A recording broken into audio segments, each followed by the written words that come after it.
नमस्कार दोस्तों, आपका स्वागत है हमारे YouTube channel study take zone में। जैसा कि आपको पता है, इस सेशन में हम जनरल अवेयरनेस के क्वेश्चन सॉल्व कर रहे हैं जो एसएससी जेई 2011 में आया हुआ है। CWC अर्थात CWC का मतलब सेंट्रल वाटर कमीशन में यह क्वेश्चंस आए हुए हैं। तो देखते हैं आज का पहला क्वेश्चन क्या है। आज का पहला क्वेश्चन है, ऐसे दांत कितने हैं जो 2 बार निकलते हैं। तो ऐसे दांतों की संख्या कितनी है जो हमारे पूरे जीवन काल में 2 बार निकलते हैं। तो कुल दांतों की संख्या कितनी होती है एक वयस्क मनुष्य में कुल दांतों की संख्या 32 होती है। और कितने ऐसे दांत हैं जो पूरे मनुष्य के जीवन काल में 2 बार निकलते हैं, तो वह उनकी संख्या कितनी है? 20 है। कितनी है? 20 है। नेक्स्ट क्वेश्चन देखते हैं। यहाँ देखिए बताया गया है कि वयस्क मानव शरीर में दांतों की कुल संख्या 32 होती है और शैशवावस्था में दांतों की संख्या 20 होती है जो 2 बार निकलते हैं। इन्हें दूध का दांत भी कहते हैं। तो हमारे 20 दांत होते हैं, ये दोबारा निकलते हैं हमारे। निम्न में से कौन सा रोग पानी द्वारा नहीं फैलता है? तो हैजा पानी द्वारा फैलता है, टाइफाइड भी पानी द्वारा फैलता है, पेचिस भी दूषित जल पीने से फैलता है। तो जो हमारे यहाँ अस्थमा है, यह अस्थमा किसके द्वारा फैलता है? यह जल द्वारा नहीं फैलता है, यह जो प्रदूषित वायु के कारण ये फैलता है। इसमें कौन सा अंग प्रभावित होता है? तो इसमें फेफड़ा हमारा प्रभावित होता है। क्या होता है? इसमें फेफड़ा प्रभावित होता है। अस्थमा नामक रोग होता है जिसमें एस्परजिलस फ्यूमगेट्स नामक कवक के बीजाणुओं से होता है, जो मनुष्य के फेफड़े में पहुंचकर उसको यह प्रभावित करता है। यह एक संक्रामक रोग भी है। गंगा कार्य योजना कब प्रारंभ किया गया था? गंगा कार्य योजना कब आरंभ की गई थी? तो यह योजना कब आरंभ की गई थी? यह योजना 14 जनवरी 1986 को प्रारंभ की गई थी। कब प्रारंभ की गई थी? 14 जनवरी 1986। उस समय राजीव गांधी प्रधानमंत्री थे। कौन थे उस समय? तत्कालीन प्रधानमंत्री राजीव गांधी के कार्यकाल में यह शुरू किया गया था। कब किया गया था? 1986 में किया गया था। नेक्स्ट क्वेश्चन देखते हैं। नेक्स्ट क्वेश्चन पूछ रहा है कि सन 1987 में किस स्थान पर प्रायोजित सम्मेलन में ओजोन कम करने वाले रसायनों को प्रयोग पर प्रतिबंध लगाया गया था? तो यह किस आयोजन के तहत या किस कन्वेंशन के तहत जो ओजोन लेयर है उनको हानि पहुंचाने वाले केमिकलों पर रोक लगाया गया? तो यह मॉन्ट्रियल में हुआ था। क्या हुआ था? मॉन्ट्रियल। इसका सही आंसर क्या हो जाएगा? बी। मॉन्ट्रियल में एक बैठक हुई जिसमें यह हम उद्देश्य बनाया गया है या फिर एम रखा गया कि chlorofluorocarbon, carbon dioxide, methyl chloroform को 2020 तक चरणबद्ध तरीके से समाप्त कर दिया जाएगा।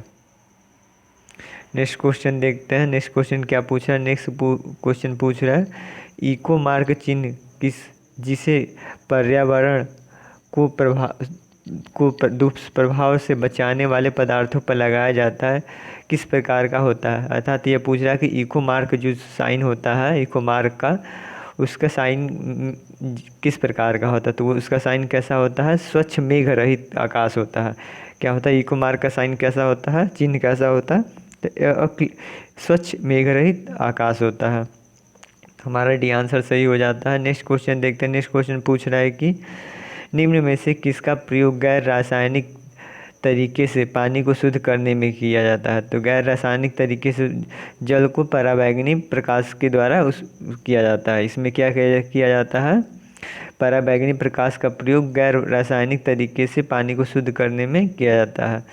इस प्रक्रम में क्या किया जाता है कि रोगजनक जीवाणुओं को नष्ट हो जाते हैं और तब उसके बाद पानी को जो होता है उसको छान के उसका हम यूज में ला सकते हैं। नेक्स्ट क्वेश्चन है कि वित्त मंत्रालय द्वारा जारी एक आदेश के अनुसार 50 पैसे से कम मूल्य वाले सभी सिक्कों को किस तारीख से प्रचलन में कानून बंद हो गया? कानूनन बंद कर दिया गया। 50 पैसे के सिक्के को कब वित्त मंत्रालय द्वारा जारी आदेश में बंद कर दिया गया? तो यह 2011 में बंद कर दिया गया था। कब बंद कर दिया गया था? 2011 में बंद कर दिया गया था। 30 जून 2011 को बंद कर दिया गया था। तो इसका सही आंसर क्या हो जाएगा? 30 जून हो जाएगा।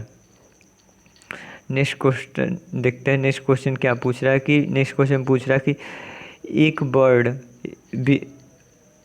जब एक चिड़िया बिजली के तार पर बैठी हुई होती है तो बिजली का असर उस पर नहीं होता, इसका क्या कारण है? तो इसका सही कारण क्या है कि उसके शरीर में बिजली के करंट का प्रवाह नहीं होता। तो हमारा पहला क्या है उसमें दिया है कि उसके शरीर में विद्युत धारा नहीं गुजरती है। तो हमारा ये आंसर सही हो जाएगा। अन्य देख लेते हैं। चिड़िया हल्की होती है, ऐसा इसके वजह से बिल्कुल धारा प्रवाह से कोई मतलब नहीं है। बिजली की चिड़िया में प्रतिरोधक क्षमता नहीं होती है, ये भी बिल्कुल नहीं होगा। नेक्स्ट बोल रहा है कि चिड़िया में उच्च प्रतिरोधक क्षमता होती है, ये भी नहीं होता। हमें यहाँ सही आंसर क्या हो जाएगा कि no current flow through the it, इसके शरीर से जो धारा का प्रवाह नहीं होता है। इस कारण चिड़िया के जो होता है तार पर बैठे होने के कारण भी उसमें बिजली का कोई प्रभाव नहीं पड़ता। हीरे की आभासी चमक किस कारण होती है? तो हीरे की आभासी जो चमक होती है किसके कारण होती है? तो यह प्रकाश के पूर्ण आंतरिक परावर्तन के कारण होती है। किसके कारण होती है? प्रकाश के पूर्ण आंतरिक परावर्तन के कारण होती है। किसके कारण होती है? प्रकाश के पूर्ण आंतरिक परावर्तन के कारण। पूरा आंतरिक परावर्तन क्या होता है? जब एक सघन माध्यम होता है, क्या होता है? जब एक समघन माध्यम होता है, जब एक सघन माध्यम होता है तो उसमें आने वाली जो आपतित जो किरण होती है वो क्या होती है? वह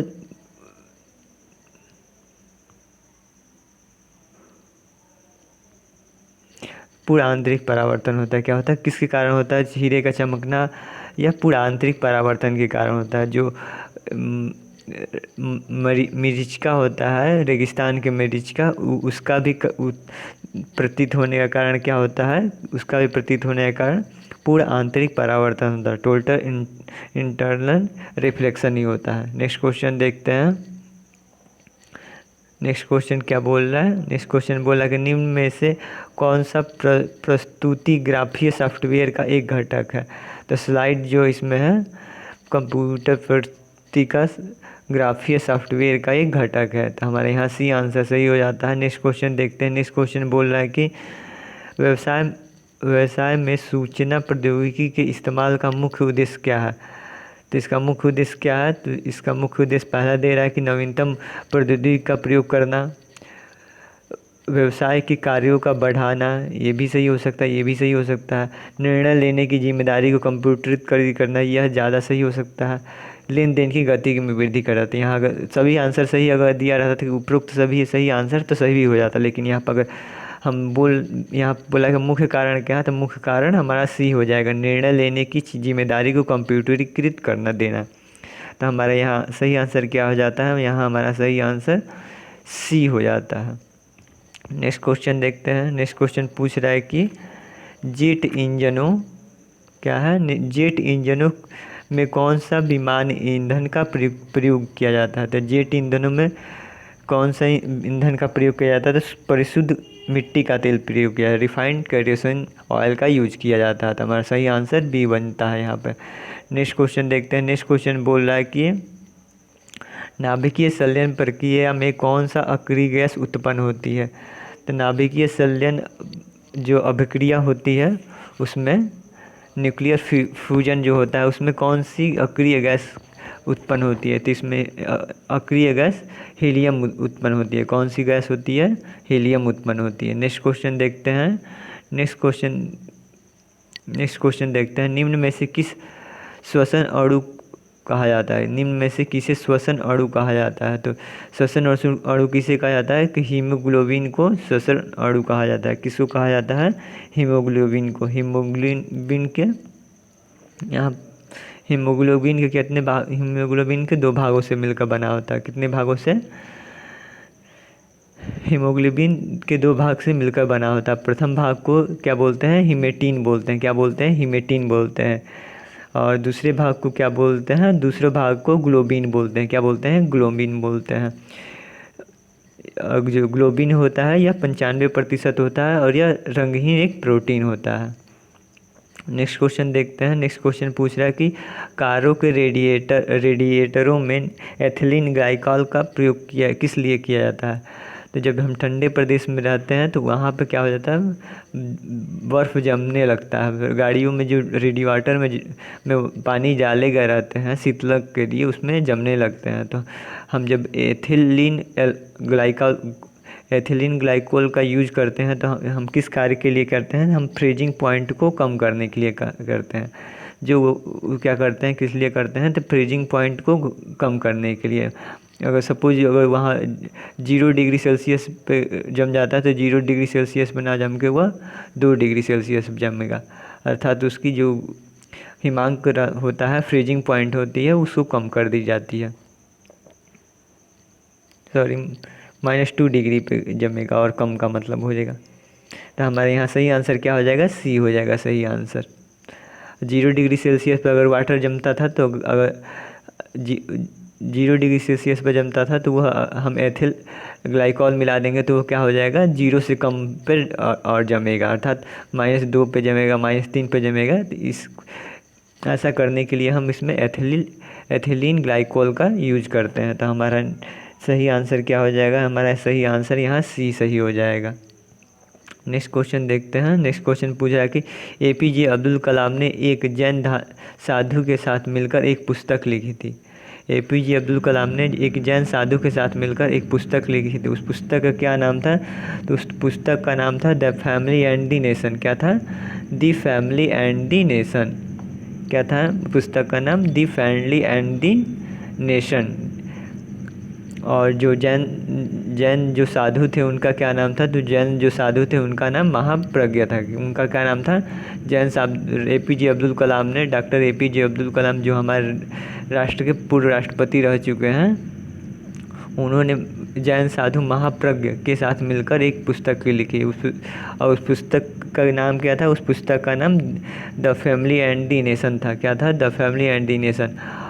जो इसमें क्या बताया गया है? तो विश्वसनीय राष्ट्र के संदर्भ में बातें की गई है। क्या किया गया है? आर्थिक समृद्ध और एक मजबूत और विश्वसनीय राष्ट्र के संदर्भ में बातें की गई है। नेक्स्ट क्वेश्चन देखते हैं। नेक्स्ट क्वेश्चन पूछ रहा है कि भारत के निम्न परंपरागत ऐतिहासिक स्थलों में जिन्हें यूनेस्को की सूची में स्थान मिला हुआ है, कौन सी जगह नीचे की सूची में से सही प्रदेश में नहीं दिखाया गया है? तो इसमें देखना है तो कौन सा प्रसिद्ध नहीं दिखाया? तो फूलों की घाटी जो है उत्तराखंड में है, यह हमारा सही है। हुमायूं का मकबरा कहाँ है? तो हुमायूं का मकबरा हमारा दिल्ली में है, ये भी सही है। मानस वाइल्ड सेंचुरी कहाँ है? तो मानस वाइल्ड सेंचुरी भी आसाम में है। कहाँ है? मानस वाइल्ड सेंचुरी आसाम में है। तो हमारा यहाँ सही आंसर क्या हो जाता है? यहाँ सही आंसर सी हो जाता है। एरावतेश्वरा क्या है? एरावतेश्वरा मंदिर कहाँ है? तो यह मंदिर तमिलनाडु में है। कहाँ में है? यह मंदिर तमिलनाडु में है। तो एरावतेश्वरा मंदिर यह तमिलनाडु में है। कहाँ है? तमिलनाडु में है। तो हमारे यहाँ पूछ रहा है कौन सा सही मेल नहीं है? तो यहाँ सही मेल सी नहीं है। एरावतेश्वरा यह मंदिर तमिलनाडु में स्थित है। कहाँ स्थित है? तमिलनाडु में दरसोराम के पास स्थित कुंभकोणम में दक्षिण भारत में राज्य तमिलनाडु में स्थित यह मंदिर है। और यह मंदिर किसके द्वारा बनाया गया था? तो यह मंदिर राजा राज द्वितीय द्वारा 12वीं सदी में बनवाया गया था। कब बनाया गया था? 12वीं सदी में राजा राम द्वितीय द्वारा यह बनवाया गया था। नेक्स्ट क्वेश्चन देखते हैं। नेक्स्ट क्वेश्चन पूछ रहा है कि पुर्तगाल की राजधानी लिस्बन में 7 जुलाई 2007 को घोषित विश्व के 7 आश्चर्य में निम्न में से कौन सा शामिल नहीं किया गया था? निम्न में से कौन सा शामिल नहीं किया गया था? यह हमारा जो 2000 के करंट अफेयर क्वेश्चन है। तो हाँ, यहाँ इसमें सीधा हम देख लेते हैं कौन शामिल नहीं किया गया था। सीधा माचू पक्कू जो है क्या है? माचू बेबीलोन का झूलता हुआ बगीचा को शामिल नहीं किया गया था। तो हमारा सही आंसर यहाँ सी हो जाता है। नेक्स्ट क्वेश्चन देखते हैं। नेक्स्ट क्वेश्चन बोल रहा है कि भारत के अंतर महाद्वीपीय प्रक्षेपास्त्र बैलिस्टिक मिसाइल क्या है? भारत का बैलिस्टिक मिसाइल अग्नि भी जिसका परीक्षण 2011 में प्रस्तावित था, कितनी दूरी तक मारक क्षमता रखती थी? तो यह कितनी मारक क्षमता रखती थी? 5000 मारक क्षमता रखती थी अग्नि 5। यह 2011 का करंट अफेयर से रिलेटेड क्वेश्चन है। नेक्स्ट क्वेश्चन पूछ रहा है कि हूवर पदक जीतने वाले पहला भारतीय कौन थे? तो हूवर क्या है? हूवर पदक जीतने वाले पहले भारतीय कौन थे? तो डॉक्टर APJ अब्दुल कलाम थे। कौन थे? डॉक्टर APJ अब्दुल कलाम भारत के पहले ऐसे व्यक्ति थे जिन्होंने हूवर पदक जीता था। हूवर पदक के बारे में थोड़ा सा हम देख लेते हैं। तो यह किसके लिए दिया जाता है? यह मानवता के लिए इंजीनियरों को उनकी सेवाओं के लिए प्रदान किया जाता है। यह पुरस्कार 1930 से प्रदान की जा रही है। कब से प्रदान की जा रही है? 1930 से। और डॉक्टर APJ अब्दुल कलाम को यह 29 अप्रैल 2008 को अमेरिका के सोसाइटी द्वारा प्रदान किया गया था। कब प्रदान किया गया था? 2008 ईस्वी में। नेक्स्ट क्वेश्चन देखते हैं। नेक्स्ट क्वेश्चन बोल रहा है कि ओलंपिक काउंसिल ऑफ एशिया और इनकियान एशियन गेम ऑर्गेनाइजेशन कमेटी के निर्णय के अनुसार सन 2014 में होने वाले एशियाई खेलों में निम्न में से कौन से दो खेल शामिल किए जाएंगे? तो एक कबड्डी को शामिल किया जाना था और दूसरा खेल क्रिकेट और कबड्डी को शामिल किया गया था। किसको शामिल किया गया था? क्रिकेट और कबड्डी को। नेक्स्ट क्वेश्चन देखते हैं। नेक्स्ट क्वेश्चन पूछ रहा है कि निम्न में से कौन सा कर्नाटकीय संगीत संबंध नहीं रखता है? तो निम्न में से कौन कर्नाटकीय संगीत से संबंध नहीं रखते हैं? तो यह भातखंड जो है, नारायण भातखंड है, यह कर्नाटक से संबंध नहीं रखते हैं। तो हमारे यहाँ सही आंसर क्या हो जाएगा? सी हो जाएगा। क्या हो जाएगा? सही आंसर सी हो जाएगा। विष्णु नैना भातखंड यह 10 अगस्त 1860 में हुआ था इनका जन्म। यह शास्त्रीय संगीत के विद्वान हैं। जो शिष्य तीनों हैं, त्यागराज हैं और मिथ्यु स्वामी हैं और श्यामा शास्त्री हैं। यह तीनों लोग कर्नाटक से संबंध रखते हैं। नेक्स्ट क्वेश्चन देखते हैं। नेक्स्ट क्वेश्चन बोल रहा है कि 15 सितंबर 2010 को दिल्ली में घोषित सन 2009 के 57वें राष्ट्रीय फिल्म पुरस्कार राष्ट्रीय एकता के लिए श्रेष्ठ फीचर फिल्म अन्य सामाजिक मुद्दों की श्रेष्ठ फिल्म कौन सी थी? तो यह आमिर खान की फिल्म थी तारे ज़मीन पे। कौन थी? सॉरी, तारे ज़मीन पे नहीं, क्या है? वेल डन अब्बा है। इसका सही आंसर वेल डन अब्बा है। वेल डन अब्बा जो फिल्म था, इसको अन्य सामाजिक मुद्दों के श्रेष्ठ फिल्म के पुरस्कार के रूप में नवाजा गया था। तो हमारा यहाँ सही आंसर क्या हो जाएगा? सही आंसर सी हो जाएगा। 15 अगस्त 2010 को दिल्ली में घोषित 2009 के 97वें फिल्म पुरस्कार में राष्ट्रीय एकता और सर्वश्रेष्ठ फिल्म तथा अन्य सामाजिक मुद्दों के सृष्टि के लिए श्याम बेनेगल द्वारा, किसके द्वारा? श्याम बेनेगल। कौन है? श्याम बेनेगल है द्वारा बनाई गई फिल्म वेल डन अब्बा सर्वश्रेष्ठ फिल्म के रूप में अवार्ड जीता था। नेक्स्ट क्वेश्चन क्या है? और आज का लास्ट क्वेश्चन है कि दिल्ली के सन 2010 में आयोजित 21वें राष्ट्रीय मंडल खेलों में महिला फ्रीस्टाइल कुश्ती 55 kg में स्वर्ण पदक किसे मिला था? तो स्वर्ण पदक किसे दिया गया था? तो स्वर्ण पदक किसको दिया गया था? स्वर्ण पदक अलका तोमर को दिया गया था। किसको दिया गया था? अलका तोमर को दिया गया था। आज के लिए बस इतना ही। धन्यवाद। आपका दिन शुभ हो। अगर वीडियो अच्छा लगे तो लाइक कीजिए, हमारे चैनल को सब्सक्राइब कीजिए। धन्यवाद।